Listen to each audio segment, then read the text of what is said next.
खुशियों के जिम्मेवार हार्मोन ये 4। पिछले बार हमने ये वीडियो बनाया और आप सबों ने बहुत प्यार दिया, तो हमने आपसे वादा किया था कि जल्द ही हम एक एक हार्मोन के बारे में विस्तार से बताएंगे। इस श्रृंखला में हम डोपामिन और सेरोटोनिन और आज हम एंडोर्फिन के बारे में बात करने जा रहे हैं। तो नमस्कार साथियों, आइए आज के विषय पे हम चलते हैं।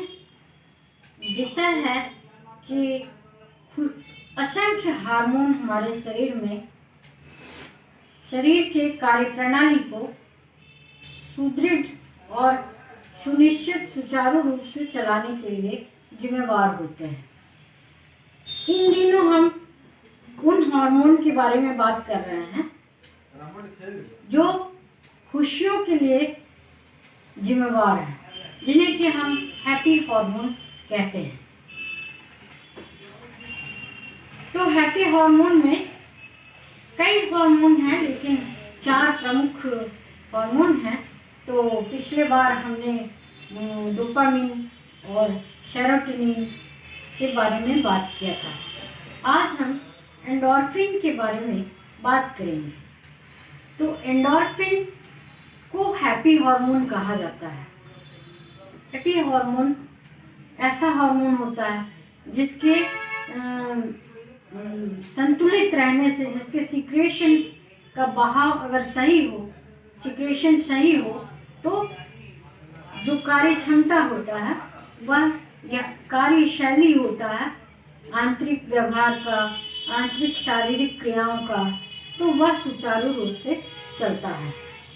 तो एंडोर्फिन कई तरह से महत्वपूर्ण भूमिका निभाता है।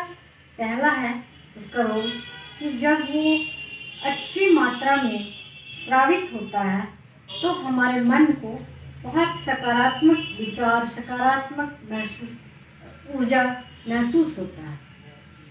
लेकिन जब वो कम हो जाता है तो अक्सर उदासी में लो मूड रहता है। कमोबेश ये चारों हार्मोन, ये तीनों हार्मोन सेरोटोनिन, डोपामिन और एंडोर्फिन कमोबेश एक ही तरह के रोल अदा करते हैं। लेकिन एंडोर्फिन एक खास काम के लिए भी जिम्मेवार है। यह एक एंटी इन्फ्लामेटरी और पेन रिलीफ का भी काम करता है। यह क्या करता है, जहाँ से स्रावित होता है वहाँ पे जो पेन महसूस करने की क्षमता है हमारे मस्तिष्क में, उसको ये सप्रेस्ड करता है, जिससे कि हमें पेन रिलीफ मिलता है एंडोर्फिन के अच्छे सीक्रेशन होने से। तो अब ये है कि कैसे हम पता करें कि हमारा हार्मोन एंडोर्फिन ठीक ठाक स्रावित हो रहा, सीक्रेट हो रहा, लेवल ठीक ठाक है। तो खुशी का हार्मोन का बहाव का मतलब ये नहीं है कि आदमी हमेशा खुशी रहेगा, लेकिन ज़्यादातर समय में वह खुशी और फील गुड, यहाँ तक कि वो काम जब कर रहा होगा तो भी उसको सकारात्मकता महसूस होती होगी, उसमें थकान नहीं, उसमें इंटरेस्ट रहता होगा। ये है एंडोर्फिन का प्रभाव, कि अगर एंडोर्फिन का सीक्रेशन, सेरोटोनिन का सीक्रेशन ठीक ठाक हो तो जो काम हम करते हैं वो तब हमको बोझ नहीं लगता है, वो इंटरेस्ट लगता है।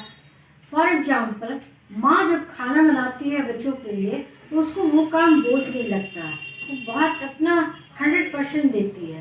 तो ये फीलिंग आता है। जैसे कि विवाह या पूजा, खास करके जो हिंदुओं की पूजा पद्धति है उसमें बहुत सारी प्रक्रियाएं सन्निहित होती है। स्नान से लेके शुरू होता है और उसके बाद जब भगवान पे जल अर्पित करते हैं, इस बीच में पूजा की जो तैयारी होती है, तो उससे उस समय देखा गया है और पाया गया है कि एंडोर्फिन बहुत अच्छे मात्रा में स्रावित होती है। ऐसे ही जब अपनों का, अपने बच्चों का, सगे संबंधियों का, जिसके लिए हम जिम्मेवार हैं, का विवाह होता है या कोई ऐसी सामाजिक आयोजन जिसके लिए हम जिम्मेवार हैं या जिसका आउटपुट मुझे मिलने वाला है, तो उस समय जो खुशी रहता है मन में, उसके लिए भी एंडोर्फिन बहुत हद तक जिम्मेवार है। चौथा ये है कि जब कभी भी हम कुछ अपने मन की पढ़ते हैं, देखिएगा आप क्लास का टेक्स्ट पढ़ते ही नींद आ जाती है, लेकिन जब अपने मनपसंद कोई किताब पढ़ते हैं, अभी तो लोग कम पढ़ते हैं, ज़्यादातर मोबाइल में ही देखते हैं, तो जब अपने मन की पढ़ते हैं, जैसे पहले कॉमिक्स पढ़ा जाता था, उपन्यास पढ़ा जाता था, बच्चे कॉमिक्स पढ़ते थे, महिलाएं या लड़कियां ज़्यादातर उपन्यास पढ़ती थी, तो उसमें उसको बड़ा मन लगता था, उसमें उसको थकान नहीं। जैसे ही क्लास का किताब निकाला तो नींद, भूख, और बच्चे किस तरह से बहाने बनाते थे आप लोग को यकीनन याद होगा। तो इस समय जब हम अपने मन चाहा चीज़ों से जुड़ते हैं, तो उस प्रतिक्रिया के स्वरूप जो हमारे के लिए जिम्मेवार होता है एंडोर्फिन, और जब हम ऐसे काम करते हैं तो एंडोर्फिन इन्हांस हो जाता है, बढ़ जाता है उसका लेवल।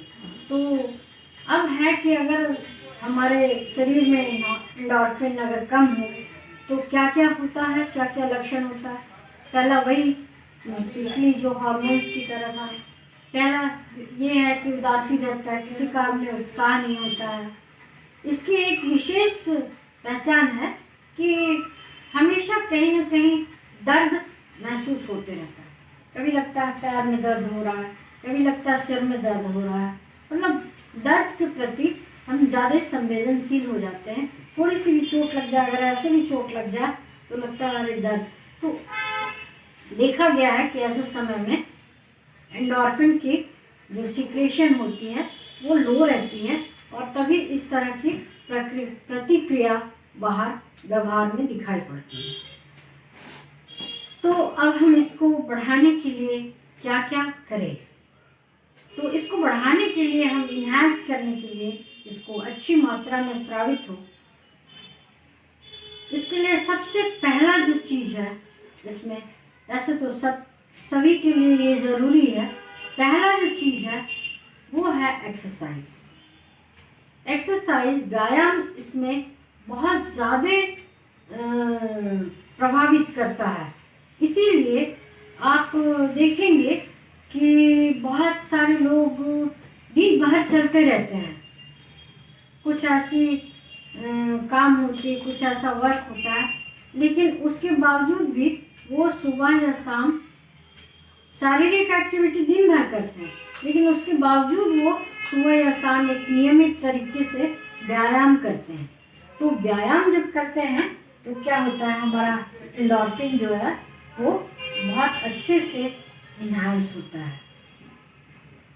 उसके बाद ये तो ठीक है कि व्यायाम, पौष्टिक खाना और अच्छी जीवन शैली, ये तो हर एक परिस्थिति में कामयाब होता है, ज़रूरत होता है, तो ये तो है ही। लेकिन अगर आप व्यायाम भी कर लें, हाँ, विटामिन डी, धूप में बैठने से, आजकल धूप में एक्सपोजर कम हो गया है, गाड़ी में एसी, ऑफिस में एसी, घर में एसी, धूप में एक्सपोजर ही कम हो गया है कामकाजी लोगों का।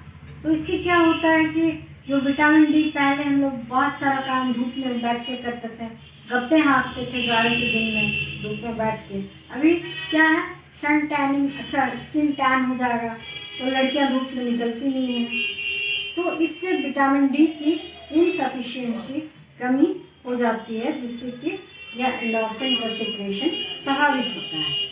साथ ही वो जो आपका विटामिन डी से क्या होता है, कैल्शियम भी एब्जॉर्प्शन नहीं होता है, और कैल्शियम की अच्छी मात्रा भी एंडोर्फिन को इन्हांस करता है। तो अगर ये सब, अगर छोटी मोटी उदासी रहती है, छोटी मोटी परेशानियां रहती है, या ऊर्जा नहीं मिलता है, तब आप एक्सरसाइज, फूड सप्लीमेंट अच्छी डाइट और अच्छी लाइफस्टाइल से आप इसको रिकवर कर सकते हैं। लेकिन जब यह बुरी तरीके से प्रभावित हो जाती है किसी कारण से, किसी बाहरी कारण से, परिस्थितियों से, तो हमें लगातार उदासी रहने लगती है और ये उदासी आगे चलकर डिप्रेशन और तनाव में परिवर्तित होने लगता है। तो क्या होता है, तब हमें चाहिए कि हमें किसी मनोचिकित्सक या साइको काउंसलर के पास जाके सलाह लेना चाहिए। और हो सकता है कि अगर आपका लेवल, आपका वो लोग असेस करेंगे और असेसमेंट के बाद हो सकता है कि इस हार्मोन का एनहांसर मेडिसिन भी आपको सप्लीमेंट के तौर पे दे। लेकिन यह सिर्फ मनोचिकित्सक ही कर सकते हैं, इसलिए इसमें अपने से या किसी के कहने पे कोई भी दवा नहीं लेना है। सीधे मनोचिकित्सक से परामर्श लेना है, कांटेक्ट करना है और उस पे कुछ दिन चलने के बाद आप देखेंगे कि आप रिकवर कर रहे हैं। और फिर एक्सरसाइज शुरू कीजिए साथ साथ में, क्योंकि जब ये बहुत ज़्यादा कम हो जाता है तो एक्सरसाइज तो छोड़िए, कुछ भी करने का मन नहीं करता है, इच्छा शक्ति कम हो जाती है। तो ऐसे में क्या होता है कि जब थोड़ा सा लेवल ठीक हो जाए तब थोड़ा प्रयास करके एक्सरसाइज, पौष्टिक भोजन और अच्छी जीवन शैली को धीरे धीरे अडॉप्ट करें। तो इस तरह से आपका मूड बहुत अच्छा रहेगा, खुशी महसूस करेंगे, हमेशा उत्साहित महसूस करेंगे और ज़िंदगी सुखद और सहज हो जाएगी। तो दोस्तों, इससे पहले कि हम वीडियो ख़त्म करें, पूरा करें, तो आपसे एक रिक्वेस्ट है, ये ज़रूर कीजिएगा, मेरे वीडियो को देखने के बाद उसे लाइक कीजिएगा, सब्सक्राइब कीजिएगा ताकि वीडियो का नोटिफिकेशन आपको तुरंत मिल जाए। और साथ ही शेयर ज़रूर कीजिएगा, अपने और अपनों के लिए ज़रूर शेयर कीजिएगा। क्या पता किसी को इससे फ़ायदा मिल जाए और उसका पुण्य आपको मिल जाए, तो ज़रूर साझा कीजिएगा अधिक से अधिक अपने दोस्तों में। तो आगे आने वाली वीडियो ऑक्सीटोसिन पे होगी, वह भी हैप्पी हार्मोन में आता है, लेकिन वह थोड़ा स्पेशल है, उस पर वीडियो बनाऊंगी, ज़रूर देखिएगा। और ये श्रृंखला खुशियों के हार्मोन के बाद मैं स्ट्रेस हार्मोन पे भी आऊँगी कि कौन कौन से हार्मोन हैं जो हमें स्ट्रेस रखता है, हमें हमेशा परेशान और तनाव से ग्रसित कर देता है, उस पर भी हम विचार करेंगे। तो फिलहाल अभी तो विदा लेती हूँ। धन्यवाद साथियों, मुझे देखने और सुनने के लिए।